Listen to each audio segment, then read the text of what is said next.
Bienvenidos a Pulso y Péndulo, un podcast producido por The Branch. Les saluda Carlos Curbelo. Y aquí Fabiola Galindo. Carlos, ¿qué tenemos para hoy?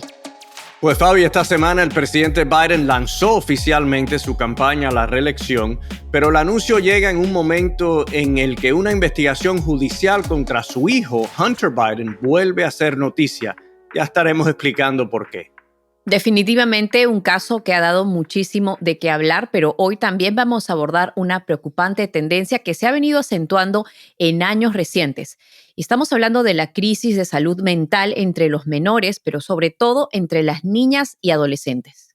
Un tema sin duda muy preocupante, pero antes de hablar de todos estos temas tan serios, Fabi, cuéntame, ¿cuál es tu canción favorita de Juan Luis Guerra? Mi canción favorita de Juan Luis Guerra es la que voy a escuchar en su concierto al que voy a ir en Madison Square Garden. La verdad que no tengo tantas, Carlos, que no sé elegir una sola. Te puedo decir, ojalá que llueva café, es casi como que el himno de tantos Bella latinos. canción, bella canción. ¿Y Bueno, la tuya la cuál mía es? es a pedir su mano, la mía es a pedir su mano porque cuando uno está en una fiesta y escucha que comienza esa canción, como que todo el mundo se levanta súbitamente y corre hacia ¿no? la pista de baile.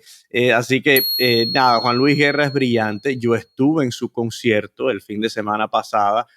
Nos invitaron JP y su esposa Katie. Bueno, en realidad Katie nos invitó, pero hay que darle un poquito de crédito a JP también.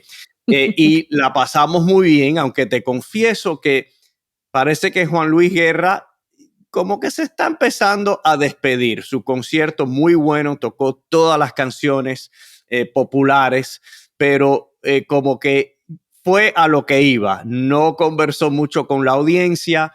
Había como una falta de energía y además Abeja al Panal, que es una bella canción también muy popular, se la dejó que otro señor a quien nadie conoce la cantara. Entonces, No.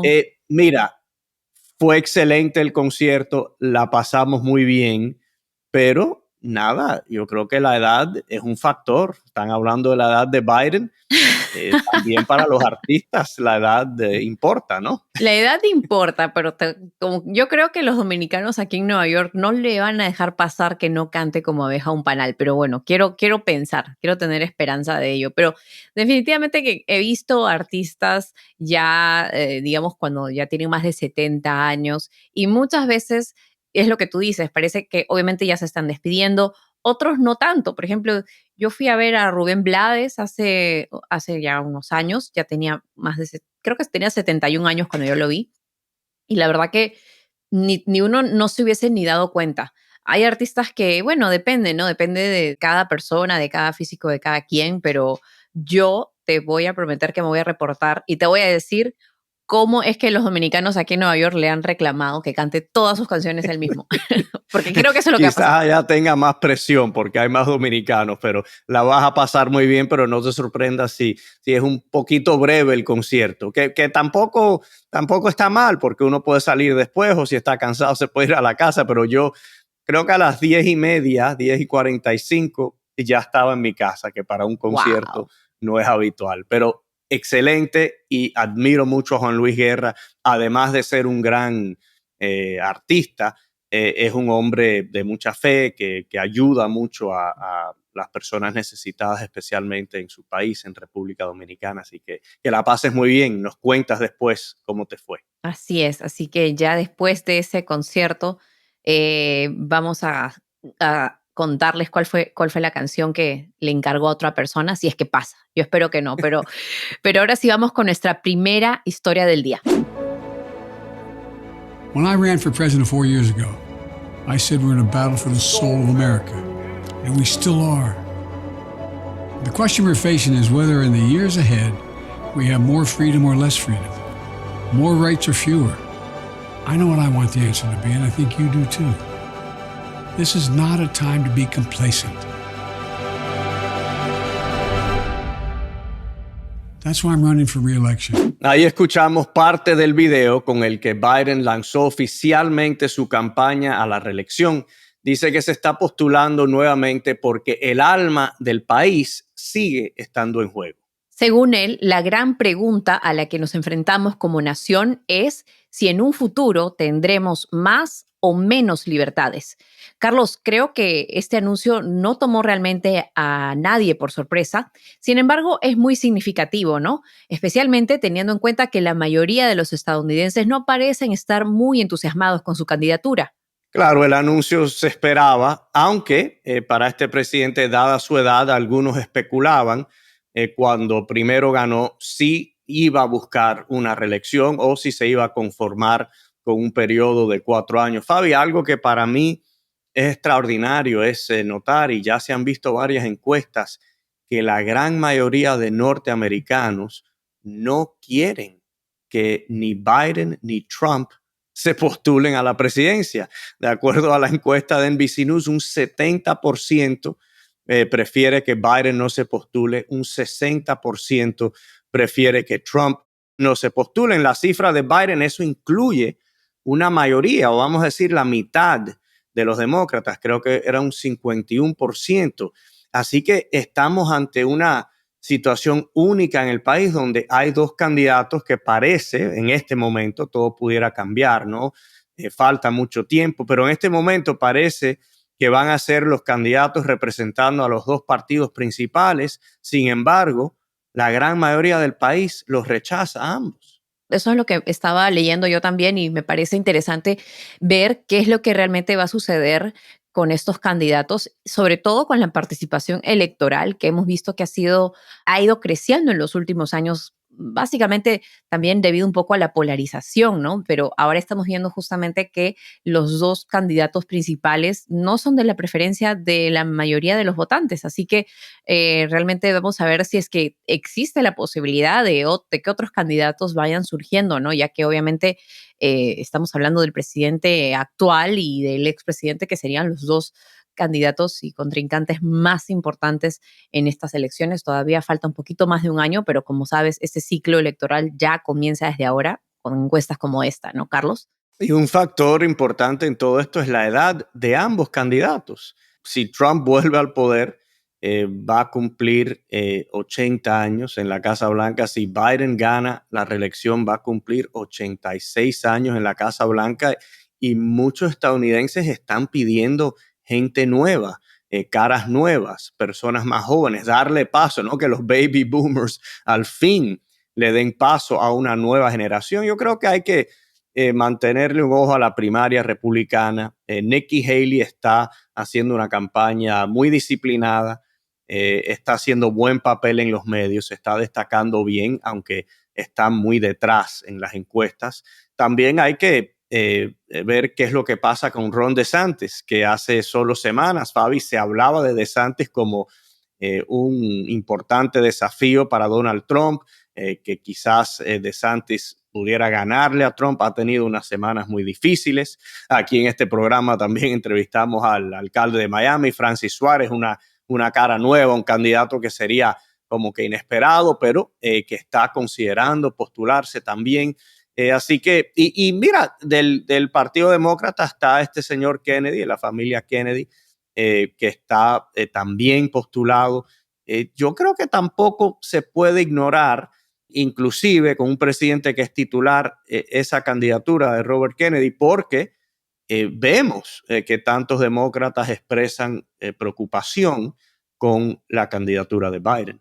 Sí, y lo que me parece muy interesante sobre la candidatura de Kennedy es que su familia incluso se ha manifestado y han dicho que lo quieren mucho, pero que ellos están a favor del presidente Biden, que van a apoyar la candidatura de Biden. Es decir, ahí también hay muchas divisiones ya a nivel partido, a nivel familiar incluso. Así que es algo que, como dices, ¿no? Me recuerda un poco a las elecciones anteriores cuando se hablaba mucho de Jeff Bush. Me hace recordar a Ron DeSantis, que al principio como que levantó muchas plumas y ahora estamos viendo que poco a poco se desinflan, ¿no? Son estos candidatos que poco a poco van saliendo y cuando enfrentan ese escenario nacional es algo que no siempre perdura, ¿no? Esa popularidad. Así que vamos a ver qué es lo que sucede en los próximos meses. No es temprano, pero aquí en Pulso y Péndulo vamos a estar siguiendo muy de cerca toda esta política nacional para que nuestra audiencia tenga toda la información y las perspectivas que necesitan para tomar una decisión ya cuando llegue ese momento, primero en las primarias y después en noviembre del año 2024. Pero bueno, Fabi, como mencionamos al inicio del programa, la candidatura de Biden coincide con el surgimiento de nueva información relacionada a un caso judicial contra su hijo, Hunter Biden. Así es, Carlos. Desde hace 5 años, el hijo menor del mandatario está involucrado en una investigación por posible evasión de impuestos y por mentir aparentemente en un registro de transacción de un arma. Resulta que al comprar un arma en Delaware en 2018, Hunter Biden indicó en el formulario que no estaba consumiendo drogas. Esto a pesar de haber admitido públicamente de que sí lo estaba haciendo. Bueno, Fabi, este caso y esta investigación o investigaciones llevan en curso ya varios años. ¿Por qué es que ha vuelto a ser noticia en estas últimas semanas? Así es, Carlos. Esta investigación ya es algo que viene desde la campaña electoral anterior, es decir, ya tenemos 5 años de esta investigación, ya van a ser 2 campañas presidenciales de Biden mientras están investigando a su hijo. Lo que sucede es que en las últimas semanas salió a la luz un informante anónimo del IRS que le envió una carta al Congreso diciendo que el hijo del presidente Biden estaba recibiendo un trato preferencial por ser justamente el hijo de un presidente y según este informante anónimo, él dice que él o ella tiene información y pruebas sobre esto. Ahora, obviamente, esto es algo que está siendo investigado, pero estamos viendo que la defensa de Hunter Biden está siendo un poco más agresiva, algo que probablemente no le está gustando mucho a la Casa Blanca, porque obviamente estamos hablando del hijo del presidente que para muchos debería simplemente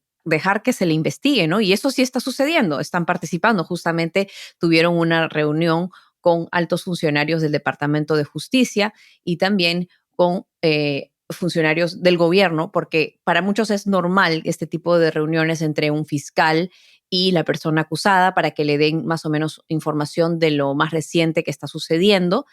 Además, otra de las estrategias de la defensa de Hunter Biden es que al mismo tiempo están pidiendo que un exfuncionario de la administración de Trump sea investigado por supuestamente haber publicado información privada. Se trata de Garrett Ziegler, quien habría publicado o circulado información sobre supuesta actividad bancaria sospechosa de Hunter Biden utilizando información de sus transacciones. Esta persona admite que obtuvo información de alguien dentro de JP Morgan, pero la defensa de Hunter Biden dice que pudo haber estado violando las leyes bancarias federales de publicar documentos confidenciales. Y todo esto obviamente en torno a la investigación que se le hace al hijo del presidente sobre si habría evadido impuestos o no al trabajar como consultor para empresas chinas y del país de Ucrania. Bueno, Fabi, también si vamos a hablar de esta situación, tenemos que enfocarnos en la saga del computador de Hunter Biden, porque sabemos que mucho se habla en las redes sociales sobre este laptop, ¿no? El señor Biden supuestamente dejó unas computadoras en una tienda donde las iban a, creo que arreglar, ¿no? Porque estaban averiadas y el dueño de esa tienda parece que empezó a revisar lo que había dentro de la computadora o en el proceso de arreglarlas. No sabemos bien. Encontró supuestamente fotos de Hunter Biden desnudo, fotos de Hunter Biden usando drogas y también supuestamente, no tenemos pruebas, ¿no? Pero algún tipo de información sobre los negocios de Hunter Biden con compañías, con individuos en países extranjeros como Ucrania. Así que eso también creo que tenemos que tratar de explicarlo lo mejor posible porque sabemos que hay una serie de teorías, ¿no? Sobre esa computadora, la información que hay dentro de esa computadora. Hay que reconocer que los medios no le dieron una cobertura amplia al tema de la computadora de Hunter Biden antes de la elección del 2020. En Twitter hubo un esfuerzo para suprimir cualquier información que tuviera que ver con eso. no se permitió amplificar, no se permitió compartir esa información. Inclusive le suspendieron la cuenta a la entonces vocera del presidente Trump en ese momento por compartir el artículo del New York Post, que sí publicaron un escrito sobre toda esta situación. Y Fabi, eso como que no se discutió durante las últimas semanas de la campaña, y algunos en la derecha dicen que eso pudiera haber influenciado el resultado. Así es, Carlos. Esta historia de la laptop que es supuestamente de propiedad de Hunter Biden es algo que ha circulado en las redes sociales. Algunas cadenas de televisión dicen que han podido confirmar independientemente que sí, efectivamente se trata de una laptop que era propiedad del hijo menor del presidente. Sin embargo, hay también muchas dudas alrededor de si esta era una laptop de verdad de Hunter Biden o si se trata de una estrategia del gobierno ruso, porque en el momento en que se trató, digamos, de no compartir esa historia del New York Post que revelaba lo que supuestamente estaba dentro de esta laptop, lo que estaba sucediendo es que se trató de evitar que se difumine esta historia, que se dé a conocer, porque no se estaba seguro si es que era, como repito, un esfuerzo de propaganda rusa, de desinformación del gobierno ruso. Por eso fue que básicamente en ese momento se decidió tratar de evitar que esa historia siga expandiéndose, ¿no? Ahora, ¿por qué? No se sabe exactamente, ¿no? El mismo dueño de este taller de computadoras dice que quien dejó la laptop pudo haber sido Hunter Biden. Sí, también dijo Fabi que él no ve bien, que él tiene problemas que en la tiene vista. problemas en la vista. Además, resulta muy difícil para muchos creer que una persona tan importante va a dejar información tan privada digamos, a la vista y paciencia de todo el mundo. Y de hecho que es algo que, como repito, algunas cadenas han logrado, dicen que independientemente han corroborado que se trata de una laptop de Hunter Biden, pero la verdad es que no existe ni siquiera, digamos, lo que le gustaría ver a muchos, ¿no? Un video, por ejemplo, que se viera a Hunter Biden dejando la laptop, una prueba contundente de que se trata efectivamente de información que ha sido usurpada hasta cierto punto también del hijo del presidente, ¿no? Así que esa también es parte de toda esta historia. Es una historia que salió publicada en el New York Post y que está siendo investigada por el Comité de Supervisión de la Cámara de Representantes. A la misma vez, Fabi, hay que reconocer que los abogados de Hunter Biden han tomado unas acciones muy agresivas en las últimas semanas y meses. Inclusive han demandado a este señor, el dueño del taller de computadoras.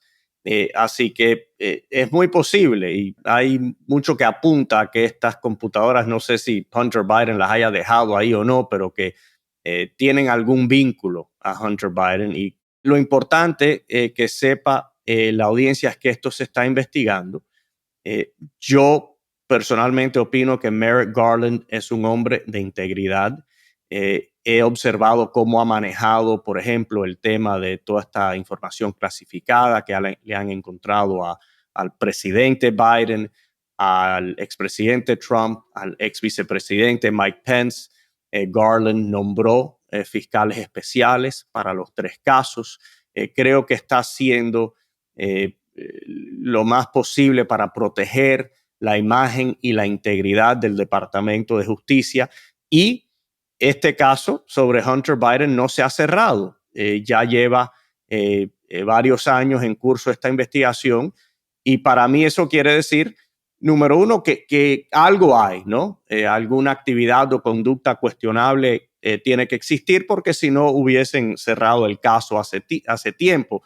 Y el hecho de que se ha demorado tanto sí pudiera indicar que hay algún tipo de demora por razones políticas. Quizás estaban esperando que el presidente Biden anunciara su reelección. No se sabe, ¿no? Todo eso va a quedar más claro a medida que este denunciante tenga la oportunidad de hablar. Sabemos también que la Cámara de Representantes, bajo el control de los republicanos, están investigando y están emitiendo subpoenas para obtener todo este tipo de información. Así que yo confío que con el tiempo se va a saber toda la verdad, y si este señor Hunter Biden cometió algún crimen, va a enfrentarse a la justicia.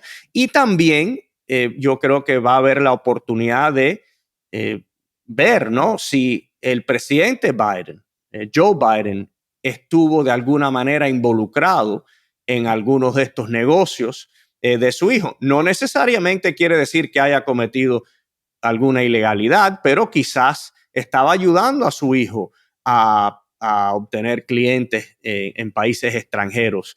Quizás sí hizo algún tipo de promesas relacionadas a esos negocios. No se sabe, ¿no? Pero lo importante aquí en Pulso y Péndulo es que todo esto se analice, todo esto se discuta para que nuestra audiencia esté al tanto de todo lo que está pasando en el país, no importa si los que están actuando bien o mal sean republicanos o demócratas. No, y esas son conjeturas que se hacen obviamente por ser quien es el hijo del presidente, ¿verdad? Pero no hay ninguna evidencia hasta el momento de que el presidente Biden haya, digamos, tomado una decisión política basada en los negocios de su hijo, ¿no? Esto era también, recordemos, en el tiempo en que Biden, papá o padre, era vicepresidente de la administración Obama. Así que realmente no hay evidencia basado en todas estas investigaciones que se están llevando a cabo y toda esta información que ha salido a la luz, hasta fotografías supuestamente desnudas de Hunter Biden, de esa laptop. Dentro de toda esa evidencia o supuesta evidencia, no hay ninguna prueba de que el presidente Biden haya tomado fehacientemente alguna decisión política para favorecer a su hijo, y el presidente lo ha negado fehacientemente. Él ha dicho que nunca ha tenido nada que ver con los negocios de su hijo, como muchos padres se mantienen al margen, ¿no?, de la vida de sus hijos, y creo que, como tú mismo has dicho, pues eso es algo que se va a tener que seguir investigando. Sin embargo, claro que son conjeturas y son muy válidas de investigar, pero hasta el momento no hay pruebas de que eso haya ocurrido, así que nosotros vamos a estar, por supuesto, pendientes a lo que arroje esta investigación y este caso. Ya la cadena NBC dice que los fiscales estarían pensando en presentarle cargos a Hunter Biden por 2 delitos menores y por una felonía. Y estamos hablando justamente de este formulario al comprar un arma y por supuesta evasión de impuestos, pero por supuesto tenemos que ver cómo transcurre este caso. Claro, y yo lo que creo, Fabi, es que la gran mayoría de estadounidenses quieren que la justicia sea pareja, sea imparcial y que se le aplique de forma igual a todos. No importa si son poderosos, si son ricos, pobres, republicanos, demócratas, que el que haga algo mal, nada, tenga que rendir cuentas ante la justicia y nada, ya después de eso podemos seguir. Pero cuando hay la sospecha de que hay un desequilibrio, de que el gobierno está siendo agresivo con ciertas figuras y no con otras, eso socava, ¿no?, la confianza en el gobierno, en el sistema de justicia, y eso nos perjudica a todos. Así que lo que deseamos en todos estos casos, porque hemos hablado aquí de muchas investigaciones a través de nuestro tiempo juntos, ¿no?, que se llegue a la verdad y que la justicia se aplique equitativamente. Así es, pero ahora vamos a cambiar de tema. Un reciente reporte de los Centros de Control y Prevención de Enfermedades muestra índices alarmantes de depresión y violencia sexual contra las adolescentes. Sí, Fabi, este estudio realizado entre el 2011 y el 2021 indica que casi el 60% de las adolescentes reportan síntomas de depresión y más del 20% han hecho un plan para acabar con sus vidas. Estas son cifras realmente escalofriantes. Fabi, ¿qué dicen los expertos? ¿Cuáles son los factores que pueden estar contribuyendo a esta situación tan lamentable? Así es, Carlos, es una situación muy lamentable. Mira, yo no soy madre, pero como siempre lo he dicho, tengo hermanas menores, tengo hermanas, soy mujer yo misma, y realmente ver que una cantidad tan alta de niñas han sido forzadas, por ejemplo, a tener relaciones sexuales, lo que muchas veces las lleva a tener estas ideas y tendencias suicidas, es algo que realmente creo que hay que tomar con seriedad. Y para ir un poco a fondo a lo que dicen estas cifras, es que aparentemente 3 de cada 5 chicas adolescentes reporta haber sentido tristeza persistente. Esta es una cantidad que es el doble de los varones.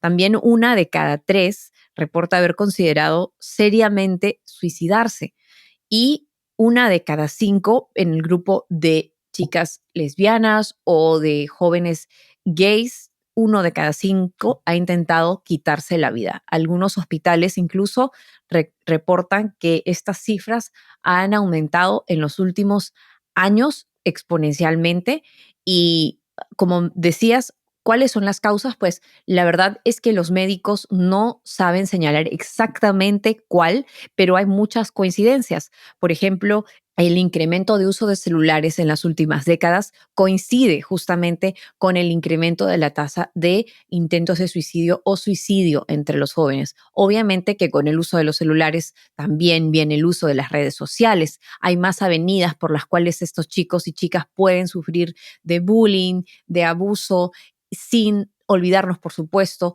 de lo que conlleva tener acceso a Internet. Muchos estamos acostumbrados a solamente conocer el lado bueno, el lado bonito de Internet. Lo cierto es que hay un lado muy oscuro de Internet, el dark web, como le conocen los expertos en seguridad. Y ahí es donde existe el tráfico humano, ahí es donde existen, digamos, secuestros contra jovencitas que son engañadas, que se les dice, hay un hombre que al otro lado de la línea le dices yo soy de tu edad y tal, y pautan verse en una cita y esto puede terminar obviamente en abuso sexual contra estas menores, ¿no? Entonces, definitivamente se nota el efecto, ¿no? No soy psicóloga, pero es una coincidencia muy grande que están expuestas constantemente a esta idea de cómo debe lucir su cuerpo, de cómo debe lucir su vida. Es algo que yo, ya una mujer adulta, igual siento que me afecta y a veces me pregunto cómo afecta a chicas mucho más jóvenes, con una experiencia de vida muy menor a la mía por los años y que están de alguna manera todavía formando la idea de quiénes son ellas y ser bombardeadas por estas imágenes de cómo debe lucir una mujer, además sin mencionar los filtros y todo lo que es, digamos, falsedades en estas redes sociales. Me pregunto siempre cuál es el efecto que tiene en estas jóvenes y aparentemente estamos viendo que tiene un efecto emocional, sobre todo en las mujeres, mucho, mucho más grande que en los hombres por ahora. Sí, Fabi, los expertos están de acuerdo en que la principal causa son las redes sociales. Y te digo, como padre de 2 hijas que están en una edad precaria, ¿no? En edades precarias, 13 y 10 años, ya la menor va a cumplir 11, que están tan expuestas a las redes sociales. Y es algo que tú no puedes prohibirle ya a una jovencita que participe Exactamente. en estos apps, porque entonces van a ser excluidas completamente de muchas actividades. A los niños más pequeños sí, uno se los puede prohibir, pero ya cuando llegan a estas edades de teenager y de tweens, ¿no? Los preteens, es muy difícil. Y el problema con el mundo virtual es lo que tú acabas de explicar, que no es la realidad. ¿No? Y por eso es que me preocupa a mí tanto el aislamiento social, ¿no? Hoy más que nunca las personas están metidas en sus casas y no salen a trabajar, no se reúnen en una oficina o en un sitio de trabajo con colegas. Entonces están viendo todas estas imágenes de lo que es la perfección, porque en Instagram uno ve todas las familias están contentas siempre. Nunca hay un niño llorando, nunca hay un padre regañando a una niña. Todo el mundo está contento. Entonces, una persona que esté atravesando un momento de debilidad ve eso y dice, todo el mundo está contento menos yo. Yo soy miserable, yo no sirvo. Mi vida no vale nada. ¿No? Y eso es porque no están en contacto con el mundo real, con la gente normal, que a veces estamos contentos, a veces estamos tristes, a veces nos sentimos abandonados, a veces nos sentimos traicionados. Eso no se ve en las redes sociales.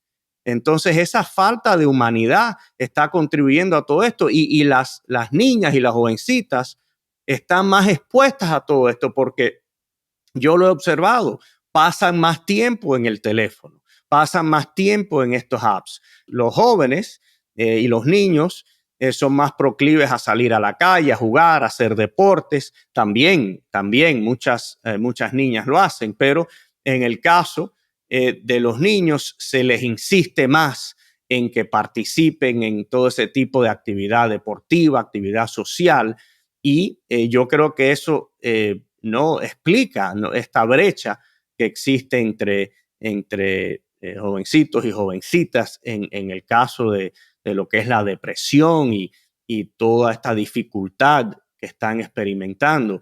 Pero indiscutiblemente, mi amiga, yo creo que la falta de contacto humano ha hecho muchísimo daño. Es importante también ampliar nuestra mirada y si bien las redes sociales son un factor que coincide mucho con el incremento en los suicidios y en la depresión de los jóvenes, hay que mirar también a la realidad, a lo que vivimos el día a día en casa, ¿no? Por ejemplo, leía el caso de una jovencita que hablaba con su psicólogo y le decía que en su casa veía que sus papás se quejaban de todo, que sus papás no eran felices con la vida que llevaban, que no son felices con la situación política que existe hoy en día, que no están conformes con la situación económica que vive el país. Entonces, al mismo tiempo, estos mismos padres tratan de exigirle a sus hijos que ellos sigan el mismo camino para tener la vida que sus padres tienen. Y los jóvenes lo ven como una manera de decir, ¿por qué quieres que yo siga un camino que no te hace feliz a ti? Yo creo que esta crisis de salud mental entre los adolescentes es algo que hay que escuchar, porque los adolescentes son, además del futuro de este país, son personas que en esa búsqueda de quiénes son, pueden definir muy bien cuál es el futuro de este lugar y cuál es el futuro de cómo vamos a tratar con estas enfermedades mentales, ¿no? Entonces, para muchos de ellos, estos jóvenes dicen, bueno, ¿yo para qué quiero ir a la universidad? ¿O para qué quiero seguir los pasos de mi padre si mi padre o mi madre no son felices con ello? Con esto no estoy diciendo que no tienen que ir a la universidad o no tienen que seguir un ejemplo. Es que simplemente también en casa hay que saber manifestar esas frustraciones de una manera en la que los hijos no las absorban de una manera tan negativa, ¿no? Me parece una cosa tan Sí, importante, Fabi, ¿no? tienes razón y muchas veces los padres no se dan cuenta de que los niños lo están escuchando todo y todas esas preocupaciones que uno expresa, y a veces son preocupaciones legítimas, a veces uno se está quejando por quejarse, pero ellos como que se montan, ¿no? Todas esas quejas y todas esas complicaciones en su espalda, y no, entonces empiezan a caminar con eso y eso los va deprimiendo y se va haciendo más y más pesado y el niño no tiene la capacidad para procesar toda esa información o para entender que la mamá o el papá se estaba quejando, pero que en realidad la situación no es tan grave. Así que los padres tienen un rol muy importante en todo esto y también en estar al tanto de cómo se sienten sus hijos. Hay que conversar con los niños, darle oportunidades de expresarse. Muchas veces ellos las van a rechazar. A mí mis hijas, más de la mitad de las veces que yo trato de conversar con ellas, me rechazan, ¿no? Y yo no lo tomo a pecho porque están en esa edad donde quieren estar en otras cosas y no quieren estar constantemente no conversando con sus padres o que le estén preguntando cómo te sientes, cómo te fue hoy. Pero uno tiene que insistir porque quizás algún día esa niña o ese niño sienta algo y lo exprese y ya uno tiene la oportunidad de explicarle, ¿no? De si es algo más serio, de llevar al hijo al psicólogo, a un psicólogo, a un consejero en la escuela que les pueda ayudar. Pero la comunicación, yo estoy de acuerdo contigo que es fundamental en todo. Me pregunto también, Carlos, qué efecto tiene, digamos, la forma estructural en que vivimos en este país. ¿Qué efecto tiene eso hacia estas jovencitas que son las que más están sufriendo esto? ¿Por qué me refiero a lo estructural? Hemos visto que en el último año se eliminó el derecho al aborto, que no es solamente el derecho al aborto, sino es salud de la mujer. Es decirle a la mujer qué puede y qué no puede hacer con su cuerpo. Y también estamos viendo entonces, al paralelo de eso, que el 14% de las jovencitas las han violado, al 23% las han tocado sin su permiso en la calle, al 20% las han seguido en la calle. La seguridad de las mujeres está siendo, digamos, atacada por todos los frentes, al parecer. Y yo creo que hay un mensaje que existe cuando las leyes le dicen a las mujeres que hasta cierto punto tienen menos derecho que los hombres a la hora de decidir qué puede ocurrir con su cuerpo. Y estamos viendo que eso también ocurre con estas jovencitas. Muchas de ellas, como ya hemos dicho, están siendo ultrajadas. Entonces es una violación no solamente física, sino también estructural a lo que le está sucediendo a las mujeres. Es lo que me da la impresión. Y me pregunto si es que estos cambios en las leyes van a tener más efectos, si estas cifras tan desafortunadas van a incrementar o no, porque si no, creo que eso es lo que vamos a hablar ahora, ¿no? Las soluciones. ¿Qué podemos hacer ante esto? Sí, y yo creo que mira, el tema del abuso y el acoso sexual es mucho más relevante a esta conversación, en mi opinión, que el tema del aborto, porque aunque hemos progresado mucho en la sociedad, hoy en día las mujeres tienen más confianza, ¿no? Para denunciar a las personas que las maltratan, para acusar formalmente ante la justicia a las personas si son violadas o abusadas. Pero todavía hay muchos casos de mujeres que atraviesan y jóvenes, mujeres, niñas menores de edad, que atraviesan este tipo de situación y optan por quedarse calladas porque no quieren crear problemas, porque creen que quizás eso sea algo normal, aceptable, y tenemos que continuar cambiando la cultura del país para que las niñas y las mujeres tengan esa confianza para denunciar a cualquiera que las maltrate, para exigir que se les trate con respeto, no solo en lo físico, sino también verbalmente, que sabemos que hay muchos casos de abuso verbal contra las mujeres.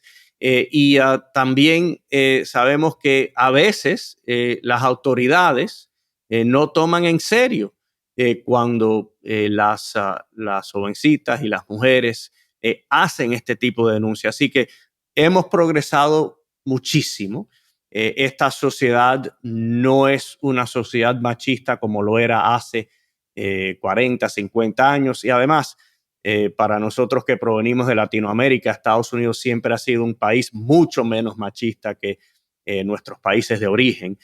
Sin embargo, yo creo que tenemos que seguir progresando y tenemos que seguir dándole confianza a las niñas, a las mujeres, para que exijan que se les respeten, y para aquellas que están atravesando momentos difíciles, pues acompañarlas y darle oportunidades para que se comuniquen. Claro, todo esto comienza en el hogar, pero también en las escuelas, en las actividades extracurriculares.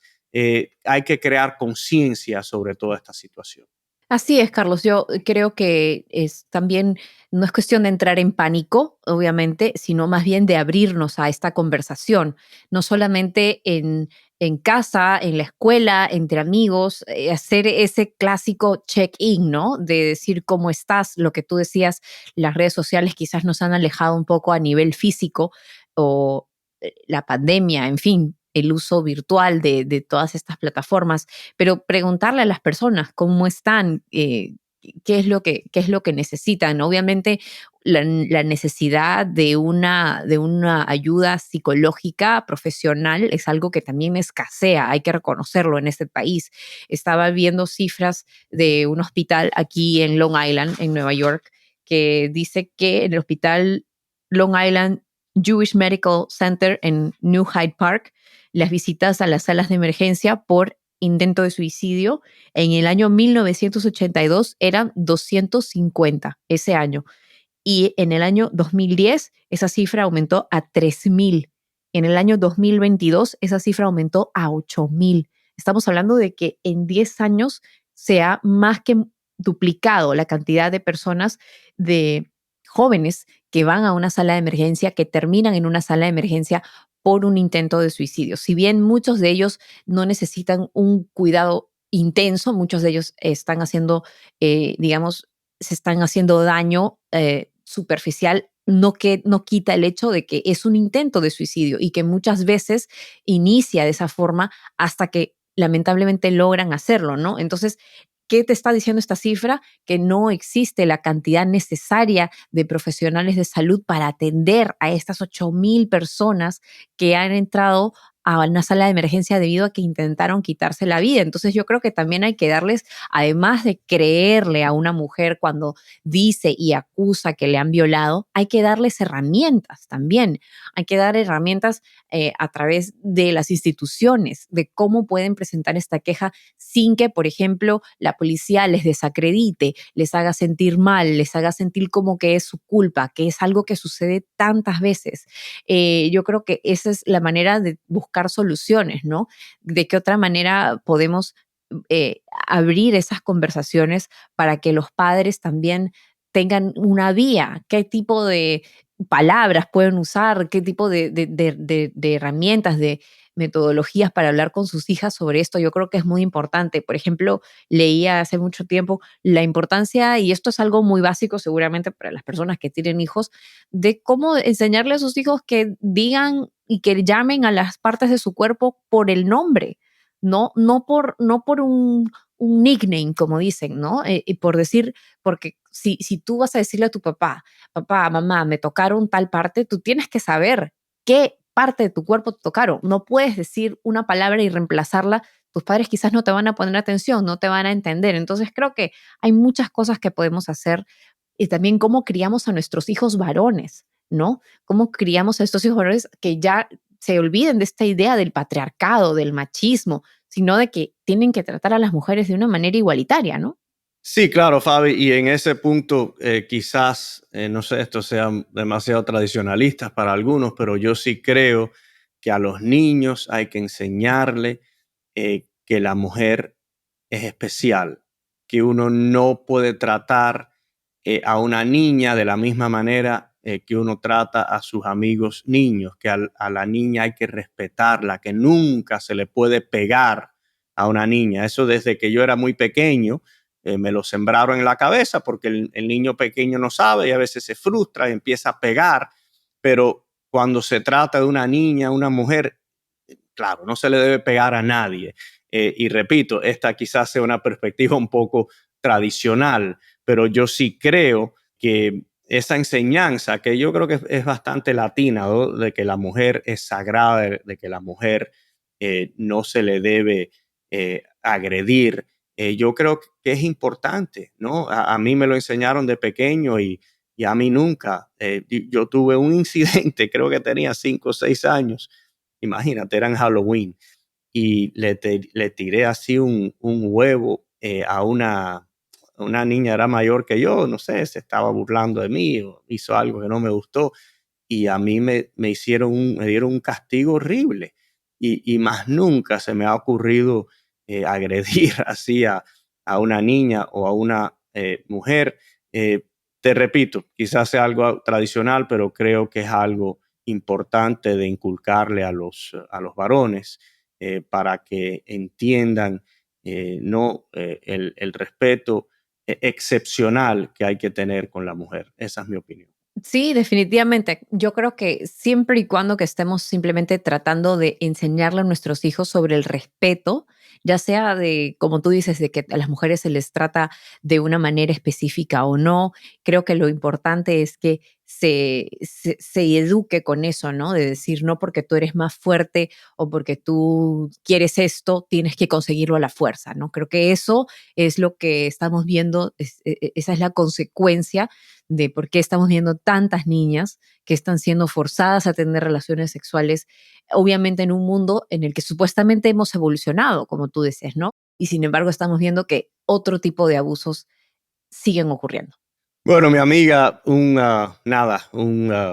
tema bastante triste, ¿no? Pero la buena noticia es que hay soluciones y que hay personas que están trabajando, ¿no? Para promover esas soluciones, y aquí nosotros, por supuesto, estamos poniendo en nuestro granito de arena también. Y así llegamos al final del programa de hoy. Como siempre, le damos las gracias a todos ustedes por acompañarnos. Y bueno, queremos mencionarles, como decía Carlos, poniendo nuestro granito de arena, si usted tiene algún tipo de pensamiento suicida o cree que necesita ayuda, puede llamar a la línea 988 de ayuda. Así que obviamente puede hacer eso, puede hablar con amigos, pero lo importante es que trate de buscar algún tipo de ayuda, que no se quede callado, aunque a veces pensamos que estamos solos y se puede sentir realmente así. La verdad es que cuando uno habla y cuando uno pide ayuda, uno se da cuenta realmente de todas las personas que están dispuestas a echarnos una mano. Gracias por compartir esta información, Fabi. Los invitamos a que por favor se suscriban a nuestro canal de YouTube y a que nos sigan en Spotify, Apple Podcasts, Twitter, Instagram, mejor dicho, en la aplicación que prefieran. Saludos y hasta pronto.